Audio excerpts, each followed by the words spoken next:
રાજકોટ મહાનગરપાલિકામાં અત્યારે તાજેતરની અંદર જ જે એક જગ્યાએ ડિમોલેશન કરવામાં આવેલું હતું ત્યારે 32 જાતના ભોજનો, કાજુ કતરી, ખજૂર રોલ, પાણીની બોટલો, 25 રૂપિયાની ચા વગેરે જેવી અનેક વસ્તુઓનું કૌભાંડ, ભ્રષ્ટાચાર થયો હોય એવું ચોથી જાગીર મીડિયાના મિત્રોને સમગ્ર રાજકોટ અને ગુજરાતની અંદર ચાલી રહ્યું છે.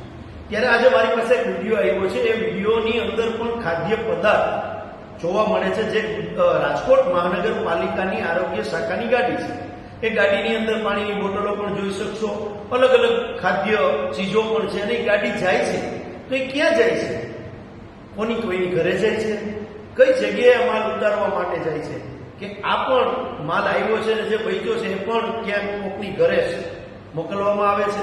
આ પણ એક પ્રશ્નાર્થ છે.